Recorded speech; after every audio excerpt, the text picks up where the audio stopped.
O Eterno Egito. Por séculos, os deuses protegeram as suas terras. E então, Akenaton, o faraó rebelde, afastou-se dos deuses e abalou as fundações do país mais poderoso da terra, até que ele quase caiu. Akenaton era um fanático religioso ou era o presságio do Cristo?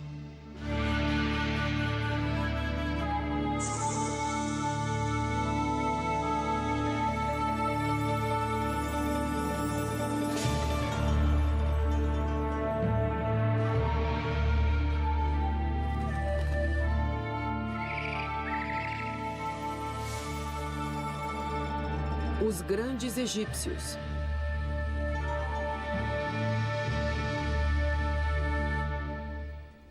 O faraó rebelde. As pirâmides e os templos do Egito parecem que vão perdurar para sempre. Mas existem alguns monumentos que desapareceram praticamente quando foram construídos.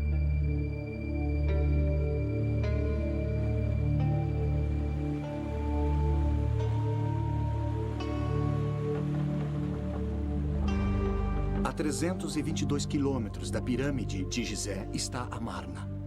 Sob suas areias desérticas estão os restos de um dos locais mais enigmáticos do Egito. Coisas estranhas aconteceram aqui há 3.000 anos. Nasceu uma nova religião. Um faraó desfigurado morreu. E os egiptólogos ainda estão tentando descobrir o que aconteceu.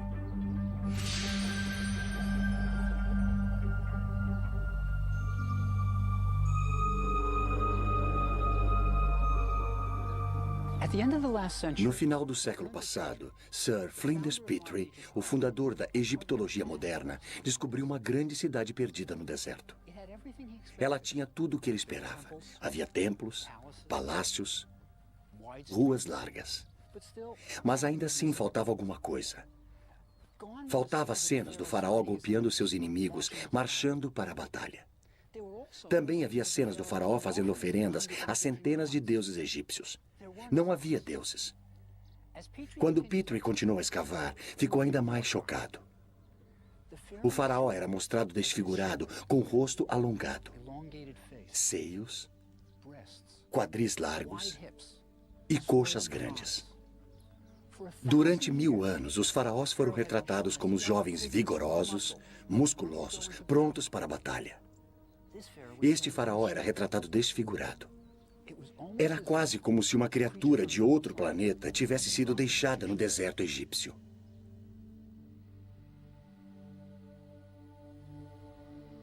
Então, o que aconteceu cerca de 1.300 anos antes do nascimento de Cristo? Para responder a essa pergunta, precisamos conhecer a família deste faraó rebelde.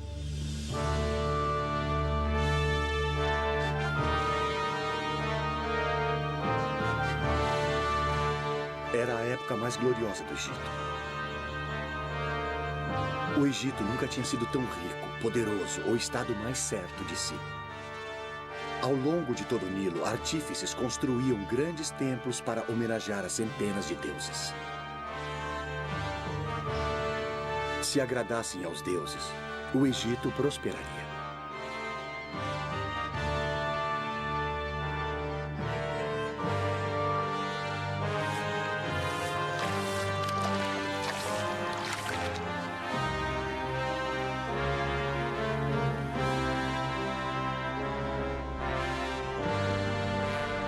O pai de Akenaton, o faraó Amenhotep III, vivia no grande centro religioso de Tebas, cidade do deus Amon, cujos silos de topo arredondado estavam cheios de grãos, óleo, linho e vinho, necessários para pagar as centenas de sacerdotes que serviam os deuses. Havia uma só principal indústria na cidade, a religião. E bem no centro de tudo estava Amenhotep III. Suas duas colossais estátuas ainda se encontram na planície de Tebas. Uma vez elas guardaram um grande templo, que agora encontra-se sob o solo. Toda a glória e riqueza de Tebas logo seriam abaladas por uma revolução como jamais vista.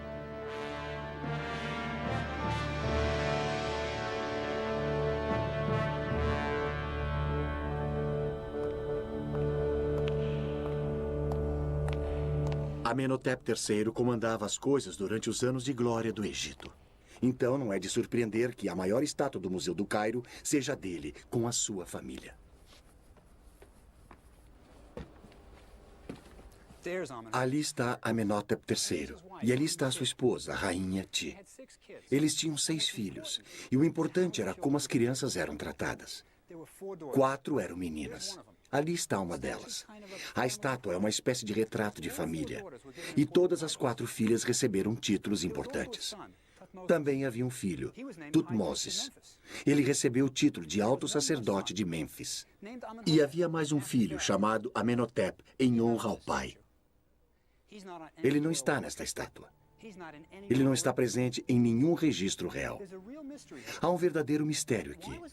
Por que a família real ignorava completamente o seu filho mais novo? Mesmo durante a sua tenra infância, parecia haver algo de errado. Talvez ele fosse apenas uma criança estranha com ideias estranhas.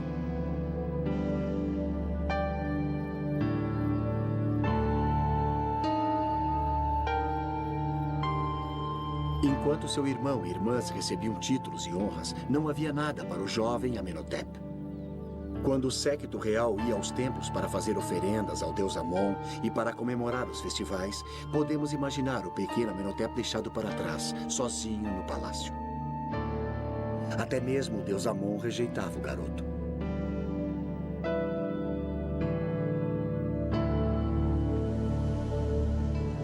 Então, o jovem príncipe foi excluído das cerimônias nos templos, onde seu irmão e suas irmãs faziam oferendas aos deuses. Tudo girava em torno dos templos e seus milhares de sacerdotes.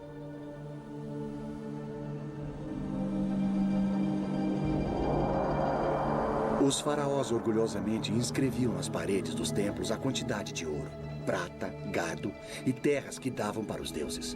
Em um ano apenas, um faraó deu ao templo 51 quilos de ouro, 907 quilos de prata, 2.268 quilos de cobre, 25 mil jarras de vinho, incontáveis filões de pão, 300 medidas de linho fino e 12 mil acres de terras.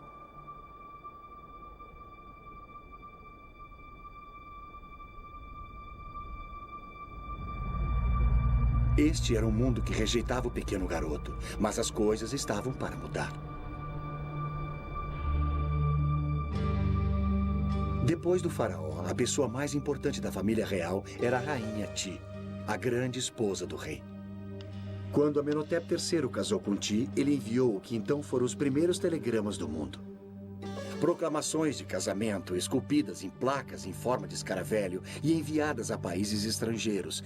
Elas diziam: tomei uma esposa, a Rainha Ti, senhora das 2 terras. Seus pais são Uia e Tuia. Os pais da nova rainha não pertenciam à realeza. Para qualquer um que lesse as entrelinhas, a mensagem era clara.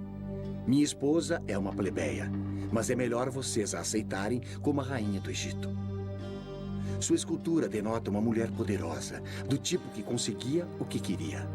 Sua ambição parecia concentrada em Amenhotep, seu filho, que mais tarde mudaria o seu nome para Akhenaton. O que a Rainha Ti queria era que seu filho Akhenaton fosse o faraó do Egito. O irmão mais velho de Akhenaton tinha morrido, mas havia outros pretendentes ao trono. Eles eram os jovens filhos do faraó com suas outras esposas. Sob circunstâncias normais, qualquer um deles poderia ter sido faraó. Mas foi o patinho feio da Rainha Ti que se tornou rei. É uma curiosa sutileza da história, mas devido à determinação de Ti de colocar Akhenaton no trono do Egito, nós ainda vivemos com as consequências.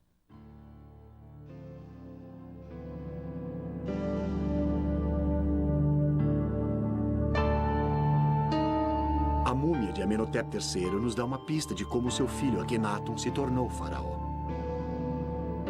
A múmia revela um homem velho, gordo e careca, com péssima saúde. Os dentes do faraó podem ter sido a causa do período mais estranho de toda a história egípcia. Eles estão em péssimas condições. Amenhotep III pode ter vivido com tamanha dor nos últimos anos de sua vida que pode ter sido difícil ele executar os seus deveres de faraó. Tanto os plebeus como os reis eram vítimas de sua dieta.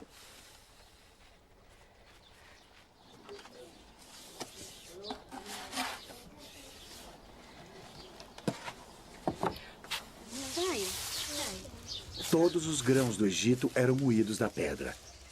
Isso parece bastante saudável, certo? Exato. Veja, isso significa que, junto com o seu pão, você ingeria uma quantidade considerável de areia e sedimentos. Passar anos comendo pão egípcio moía os dentes, expondo as suas raízes à deterioração. Por mais habilidosos que os médicos egípcios fossem, eles não eram dentistas. Então, restava ao pobre Amenhotep III tentar aliviar a dor como pudesse. Ele pode ter sido sedado com vinho ou talvez com ópio. Se ele não estivesse em condições de tomar decisões, provavelmente seria fácil para a poderosa Rainha Ti escolher o seu filho adolescente para ser o próximo faraó. Levado até o topo por sua ambiciosa mãe, o garoto rejeitado se tornou o rei do Egito. Mas que tipo de faraó seria o estranho rapaz de 18 anos?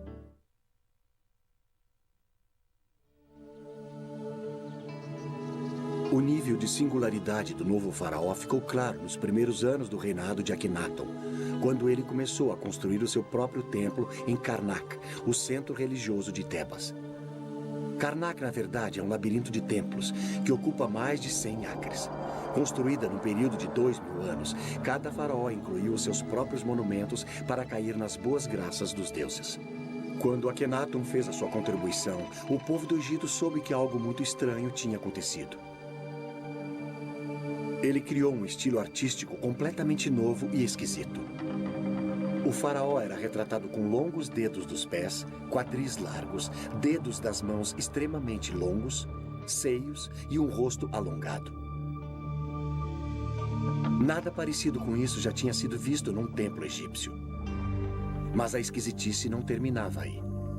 Bem à frente do templo estavam duas estátuas colossais do faraó, que acentuavam as suas estranhas características ainda mais. Mas isso não era tudo. O templo estava coberto de cenas do Aten, o disco do sol. Com seus raios brilhando para baixo, terminando em mãos segurando Ankhs, o hieróglifo que significava vida.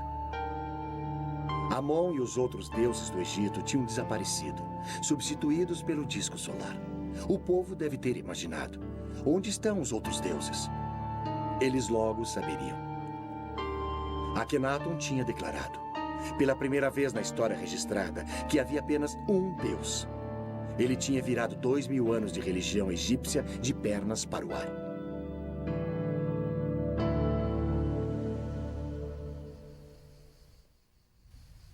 No início deste século, escavadores encontraram uma grande quantidade de blocos esculpidos que tinham sido reutilizados como enchimento na construção de um projeto de um faraó posterior.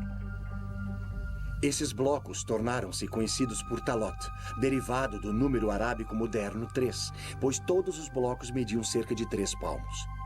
Com o passar dos anos, os escavadores encontraram mais de 40.000 blocos, mas faltavam tantos pedaços que ninguém conseguia reconstruir os templos. Os blocos foram mantidos guardados para o dia em que aparecesse alguém que pudesse dar algum sentido a eles. Em 1965, Ray Winfield Smith, um homem de negócios norte-americano, concebeu o plano de criar em papel o que não pôde ser montado em pedra. 0127-14606. Sua ideia era fotografar todo e cada bloco, mesmo aqueles que foram parar nas coleções particulares e nos museus em todo o mundo. As fotografias se tornaram peças de um quebra-cabeças gigante. E com a ajuda de um computador, a equipe de Smith reconstruiu os templos no papel.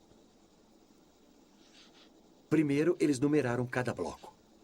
Depois, o número e a descrição de cada bloco foi colocado no computador. Em 1965, isso era altíssima tecnologia. Se um pedaço tivesse a cabeça de um faraó, olhando para a esquerda e terminando no pescoço, o computador procurava pelos blocos que tivessem o corpo de um rei que começasse no pescoço. Quando o computador encontrou os blocos que eram possíveis combinações, Smith pegava as fotografias e as juntava para ver se encaixavam. Quando faltava um bloco, um artista completava a cena que faltava. O projeto continuou por 6 anos. A reconstrução feita pelo computador ajudou os egiptólogos a descobrirem o que estava acontecendo. O garoto que fora posto de lado agora estava no comando. Como faraó, Akhenaton não podia mais ser excluído dos festivais religiosos. E havia muitos deles. Durante o festival de Opet, as estátuas dos 3 principais deuses de Tebas, Amon, Mut e Hansu, eram carregadas do templo de Karnak até o templo de Luxor. A ocasião requeria muitos dias de danças, cantoria e festas. Eu frequentemente imagino por que Akhenaton mudou tudo. Ele era o rei do Egito, por que balançar o barco? Mas se estivermos certos a respeito dele ser uma criança rejeitada, isso explicaria tudo. Ele era como a Cinderela. Quando seu irmão e irmãs iam aos festivais religiosos, ele era deixado em casa. E vejam o que ele estava perdendo. O maior espetáculo da Terra.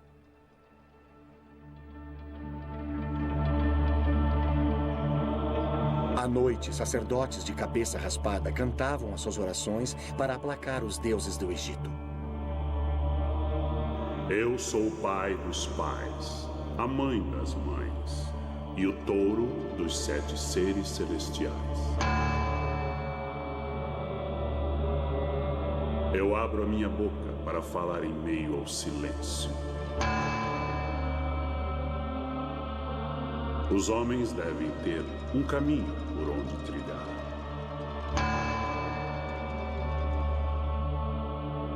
Estas eram cerimônias maravilhosas, e o jovem Akhenaton as estava perdendo. Mas há um final feliz, pelo menos por agora.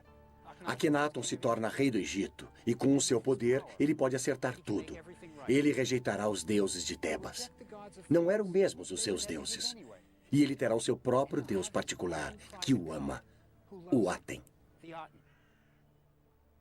E ele abraçará sua nova religião e o seu novo deus, e deixará Tebas, e todo o seu sofrimento da infância. Ele fundará um novo mundo. A única questão é, onde?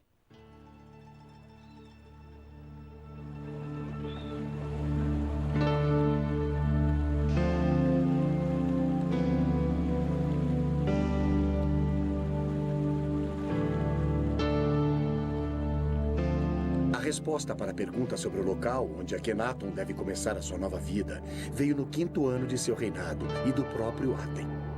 Enquanto Akhenaton viajava, através de uma desolada extensão do deserto no meio do Egito, cerca de 290 quilômetros ao norte de Tebas, o sol nasceu no horizonte e parecia que se deitava no desfiladeiro nas montanhas próximas.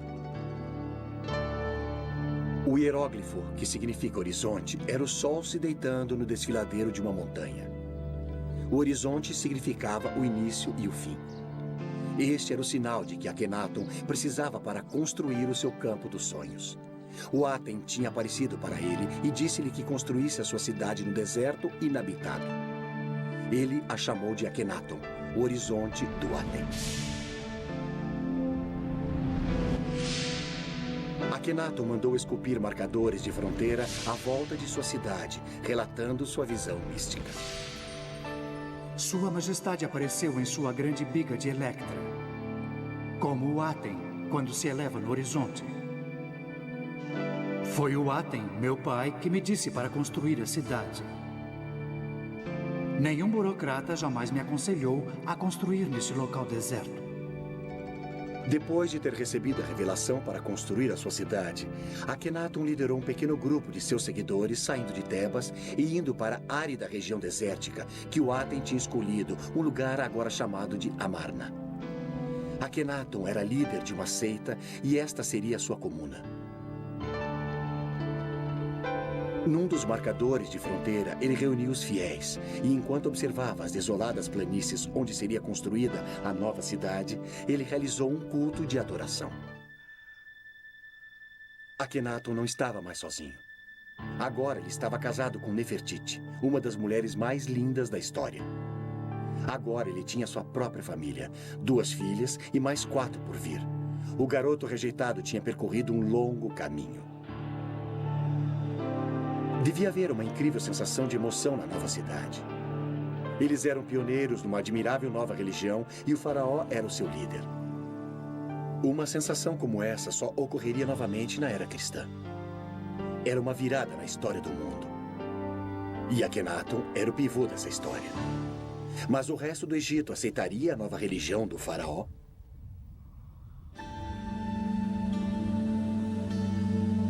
As mudanças do faraó rebelde causaram uma grande revolução. E um homem que realmente foi pego no meio da revolução religiosa foi Ramosa, o prefeito de Tebas.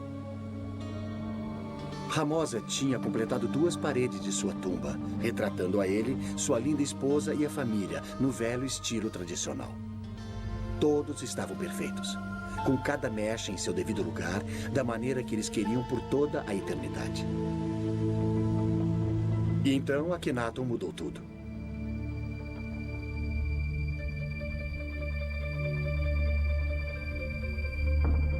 Desesperado para ser politicamente correto, Ramosa começou a completar a sua tumba no novo estilo, retratando Akhenaton e até Ramosa com um queixo alongado e nariz aquilino. Povos de todo o Oriente Médio reverenciavam Akhenaton. Ramosa também se retratou com colares de ouro, talvez a sua recompensa por mudar para o novo Deus. Ou era um suborno para manter as aparências. O velho Ramosa morreu antes de completar a sua tumba, e a procissão funerária que o enterrou foi rapidamente pintada na parede. Ramosa tinha um pé na religião antiga e um pé na nova. Você imagina o que ele pensou que iria lhe acontecer na próxima vida, ou se é que havia mesmo a próxima vida. Mas Ramosa não era o único que tinha perguntas.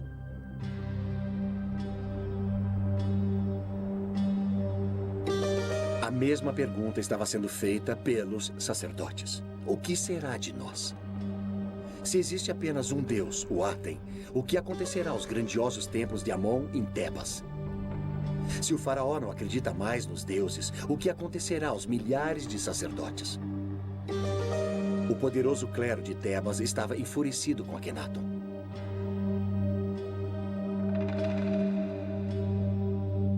O faraó rebelde tinha declarado seus deuses extintos, tinha desertado da capital religiosa do Egito e jurou nunca mais voltar. As oferendas reais aos templos tinham se acabado. Não haveria mais doações aos templos dos prisioneiros capturados nas guerras. Os recursos do Egito estavam se esvaindo das cidades instituídas e indo para o deserto para construir a nova cidade do faraó. Mas não eram apenas os sacerdotes que sofriam por causa da nova religião.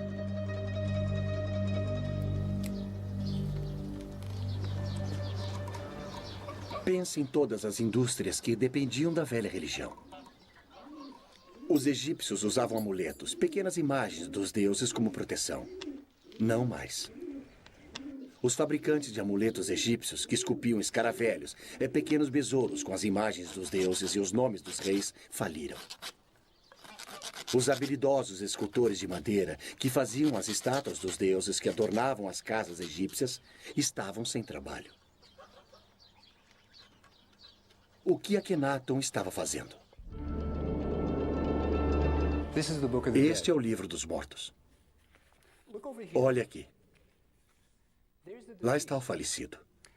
Você pode ver o que ele está segurando na mão? É o seu coração. O coração era muito importante para os egípcios. Eles acreditavam que se pensava com o coração. E isso até que faz sentido. Quando você fica emocionado, é o seu coração que bate rápido, não o seu cérebro. É por isso que no Dia dos Namorados você dá corações de chocolate e não cérebros de chocolate. E olha aqui. Estes 4 deuses, eles estão protegendo os órgãos internos do falecido.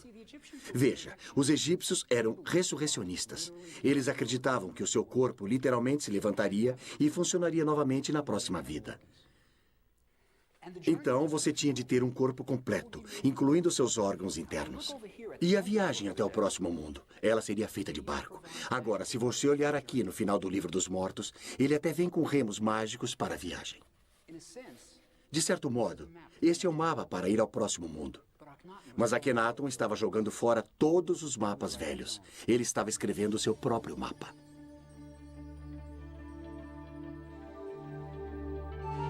Antes de Akhenaton, as paredes das tumbas egípcias retratavam um próximo mundo muito parecido com este. O falecido ainda está trabalhando nos campos, mas é muito melhor. Agora ele possui vestes feitas do linho branco mais fino, e você tem a sensação de que tem até ar-condicionado. Mas Akhenaton também mudou isso. Em Amarna, as paredes das tumbas não mais mostravam os mortos no próximo mundo. Essas cenas foram substituídas por retratos de Akhenaton e da família real, e frequentemente adorando o Aten. Se havia um próximo mundo, ele parecia girar em torno de Akhenaton. E junto com esta confusa visão do pós-vida, está uma das maiores realizações intelectuais no mundo antigo, um poema escrito pelo próprio Akhenaton. Esplêndido você se ergue ao amanhecer. Aten vivente, criador da vida. Quando você nasce no leste, você cobre toda a terra com a sua beleza. Você é formoso, grandioso, radiante.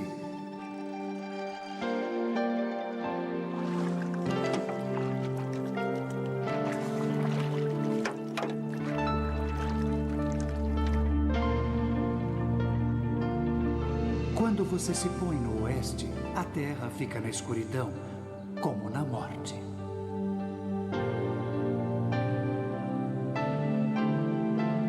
Os leões vêm de seus covis, todas as serpentes picam, a noite ronda.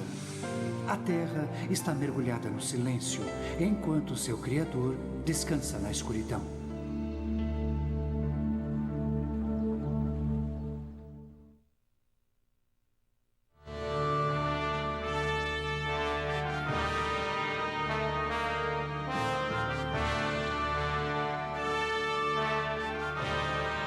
A religião não foi a única coisa que Akhenaton mudou.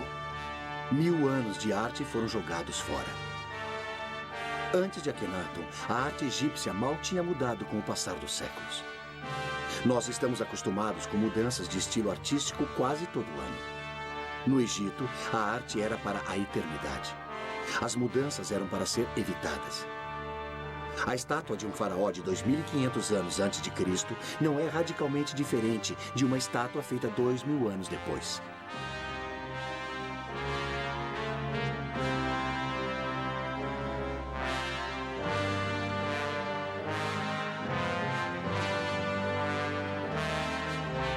Nada mais de corpos musculosos idealizados. Akhenaton é mostrado com suas verrugas e tudo mais. O slogan da era de Akhenaton era "Vivendo na Verdade". Se o faraó fosse deformado, que fosse mostrado dessa maneira. Nem mesmo a linda Nefertiti estava isenta da nova política da verdade na arte. O famoso busto de Nefertiti é um símbolo de beleza em todo o mundo. Mas enquanto amadurecida, até ela foi retratada com uma má postura e um corpo envelhecido.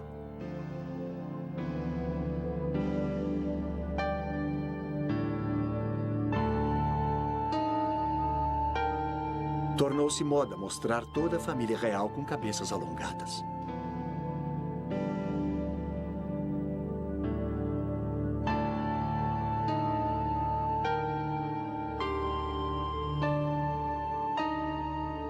A nova arte não era libertadora apenas para Akhenaton, mas dava aos artistas de Amarna uma nova liberdade.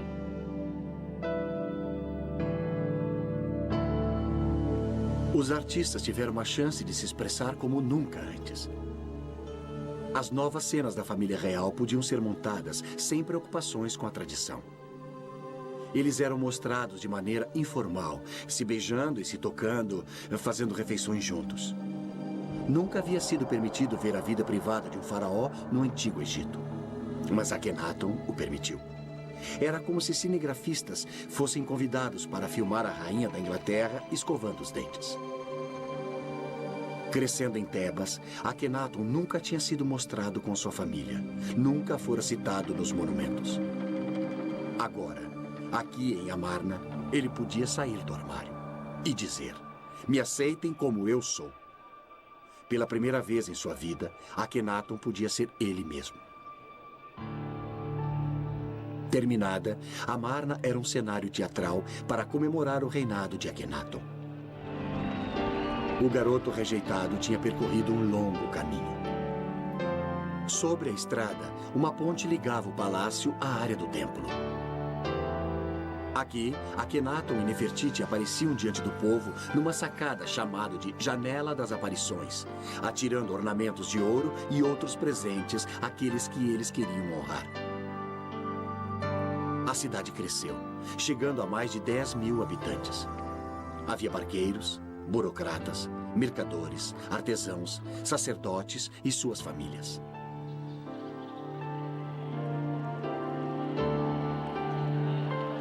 Eles deviam estar incrivelmente animados com as suas novas vidas, novas casas, novos inícios. Era como a Era de Aquário. Akhenaton estava tentando criar uma utopia, mas nem todos estavam felizes. O faraó divertia-se no calor do sol. Mas alguns enviados estrangeiros que foram à sua corte voltaram para casa com queimaduras causadas pelo sol. Um rei da Síria escreveu a Akhenaton: por que os meus mensageiros têm de ficar sob o sol escaldante? Eles irão morrer ao sol. Se faz bem ao rei ficar ao sol, que ele fique lá e morra ao sol.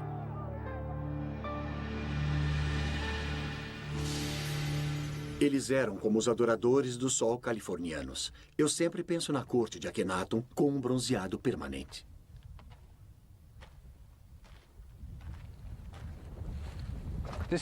Foi ali que tudo aconteceu. Akhenaton realmente andou por esta rua e um de seus seguidores viveu nesta casa. Akhenaton provavelmente o recompensou com presentes de ouro. Ele queria que seus seguidores ficassem felizes. Veja, Akhenaton era como um filho de hippies dos anos 60. Ele queria que todos fossem felizes, que tudo fosse lindo, que todos amassem uns aos outros. Infelizmente, o mundo não funciona assim. Akhenaton tinha ficado isolado por tempo demais. Ele não entendia as pessoas. Ele tinha criado uma religião linda e idealista, muito adiante de seu tempo, mas o povo simplesmente não entendeu. Eles estavam acostumados aos deuses que podiam ver, esculpidos da rocha. Deuses com lindos corpos de homens e mulheres e cabeças de animais.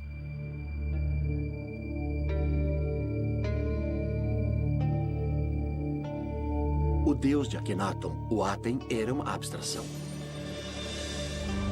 Era o princípio básico do universo, luz. Os súditos de Akhenaton simplesmente não conseguiam entender isso. Este não era um deus com o qual podiam contar na hora da necessidade.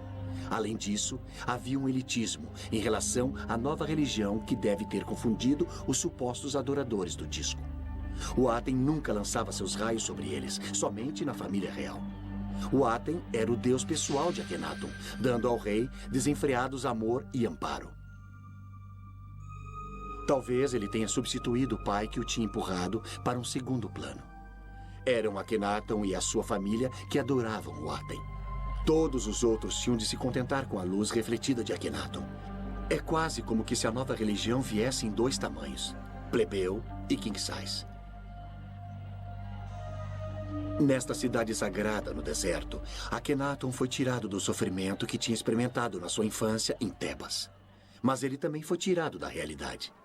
Havia problemas no paraíso. O Egito estava morrendo.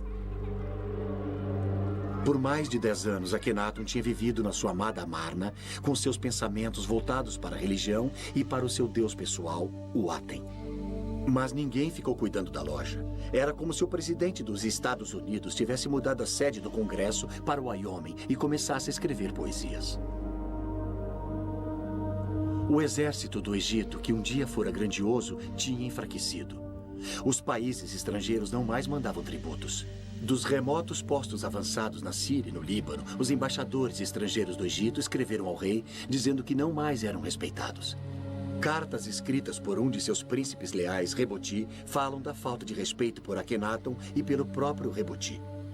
Escrevendo de sua posição fortificada, ele pleiteou. Eles conspiram entre eles.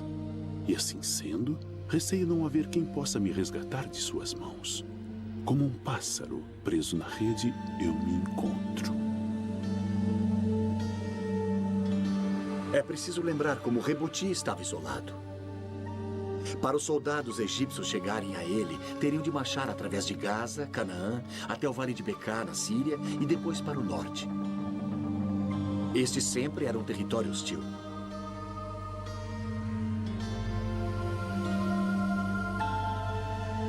Hoje, ainda se pode ver fortes dos cruzados, construídos 2000 anos depois, remanescentes das batalhas medievais travadas lá.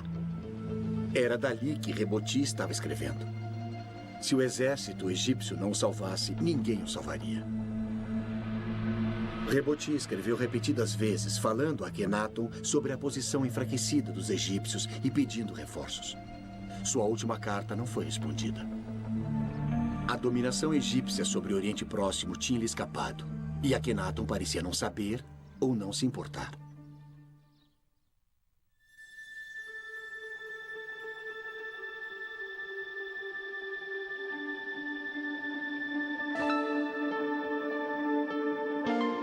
Isolado dos problemas do Egito e talvez da própria realidade, Akhenaton devia estar realmente muito feliz com seu novo Deus, sua nova família e sua nova cidade.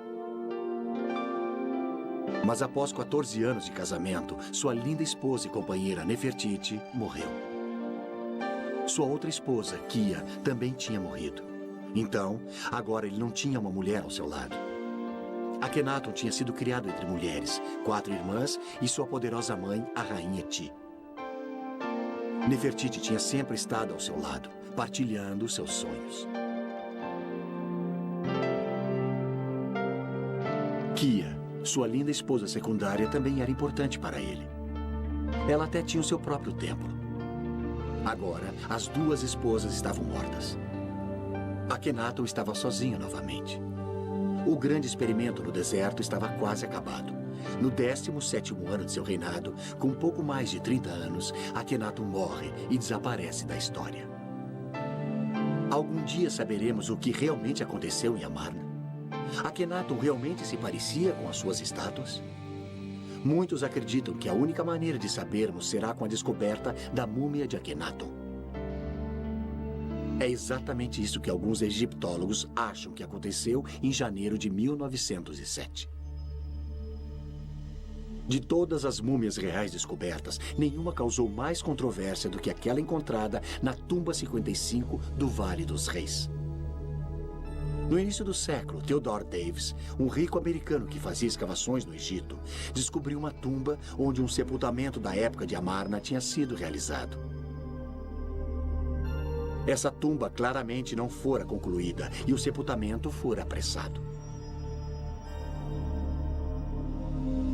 Painéis de madeira dourada estavam deitados no chão e contra a parede.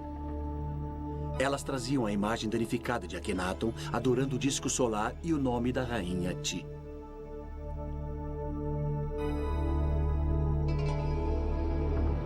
Em um nicho estavam 4 lindos potes de alabastro que guardavam os órgãos internos da múmia.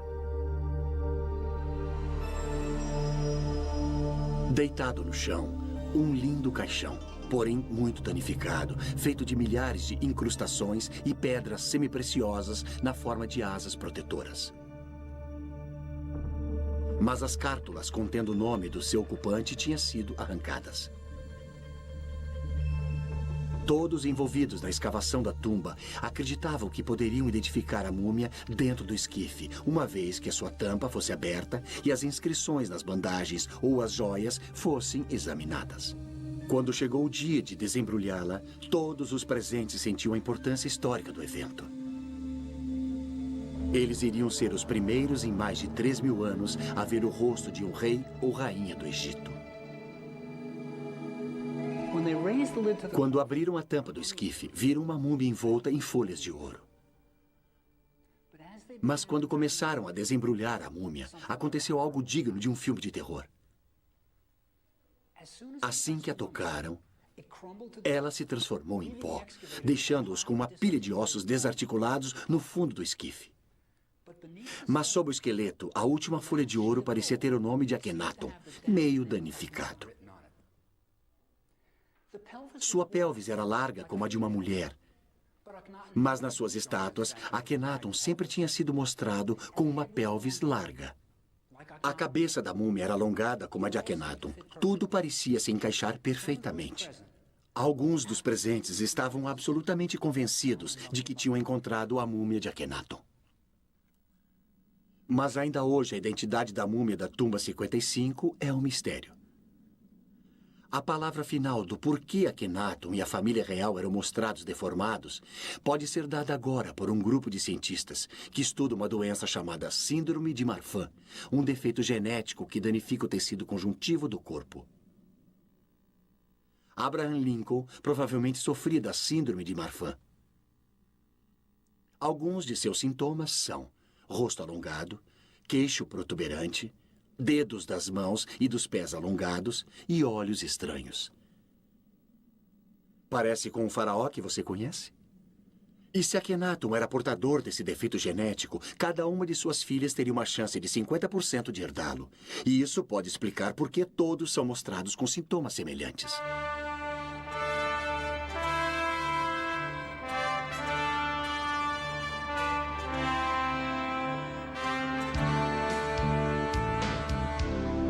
Fiquei extasiado ao descobrir que na minha própria cidade estavam realizando pesquisas sobre a síndrome de Marfan no New York Hospital.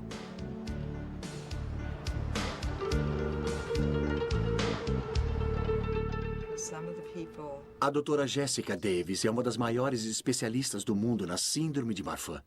Aqui está o nosso paciente. Eu sei, eu reconheço o seu perfil. E ali estão as características que sugerem que era portador da síndrome. E se esse cara entrasse no seu consultório? Eu acho que a coisa mais sugestiva aqui é só o rosto alongado, o rosto longo e fino. Mas ele também é um indivíduo de boa aparência. Essas seriam as duas coisas a serem analisadas. Alguém que tem características comuns, mas um rosto longo e fino. Então, o diagnóstico da síndrome de Marfan não depende apenas da aparência da face. Porém, eu acho muito importante dizer que as pessoas que realmente têm a síndrome de Marfan têm características faciais normais. No entanto, elas têm uma aparência gótica e mais clássica. Agora, as mãos alongadas eram típicas da arte desse período. E deixa eu mostrar uma coisa que é um grande exagero. Agora, essa é uma mão que não parece nada natural. O jeito que o dedo fica. Esses dedos excessivamente longos são característicos da síndrome ou... Esse dedo muito fino certamente poderia sugerir que há uma disfunção nos tecidos conectivos, como estes dedos muito longos. E o que você pode ver aqui é que está um pouco deslocado, parece flexível. Agora, deixa eu lhe mostrar um pé.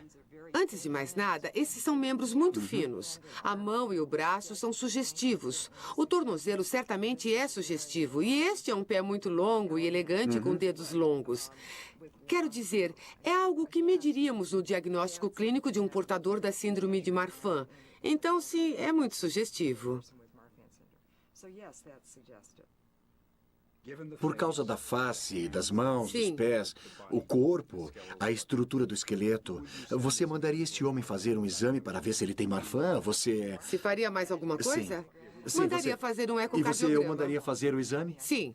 Eu acho essa história A fascinante. tese parece bem razoável. Vale a pena checar a hipótese e dar uma olhada nos outros membros de sua família. Ótimo. Seria muito interessante. Mesmo na morte, Akhenaton se rebelou contra as tradições do Egito, rejeitando este local onde seus ancestrais tinham sido enterrados. Para sua tumba, ele escolheu um vale remoto em Amarna. Se parece com o Vale dos Reis, onde seu pai foi enterrado. Talvez a criança que existia nele ainda procurasse por aceitação. Em sua tumba, o mais original pensador religioso que o mundo antigo já tinha visto foi colocado para descansar. Ele tinha vislumbrado o monoteísmo de Moisés e a tranquilidade e a esperança de Cristo bem antes que o povo do Antigo Egito fosse capaz de aceitá-lo. Logo após a sua morte, os seus seguidores de Amarna, incapazes de compreender o que o seu faraó pregava, abandonaram a cidade e voltaram a Tebas e aos deuses familiares. O nome de Akhenaton, rotulado como herege, seria apagado dos monumentos do Egito. Seu filho, um jovem faraó chamado Tutankhamon, é que o mundo todo conheceria. A ousada experiência no deserto tinha terminado. A cidade de Amarna voltou à areia. James Breasted, o egiptólogo norte-americano, disse de Akhenaton: morreu com ele um espírito que o mundo nunca tinha visto antes. Uma alma corajosa, destemidamente enfrentando o impulso da tradição imemorial. Esse homem, que numa era tão remota e sob condições tão adversas, tornou-se o primeiro idealista e o primeiro indivíduo do mundo. Uma imagem forte, mas com muita verdade.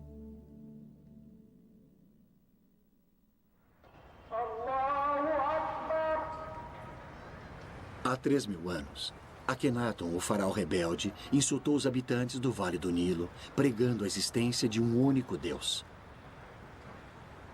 Mas menos de 100 anos após a morte de Akhenaton, Moisés pregaria um só Deus, o monoteísmo, nas margens do Nilo aos israelitas.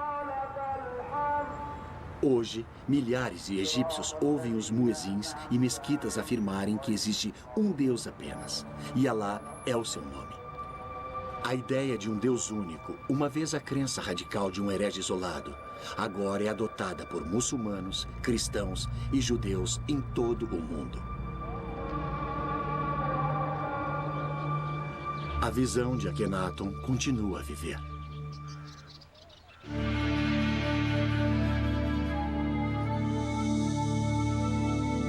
Versão brasileira, Tempo Filmes, São Paulo.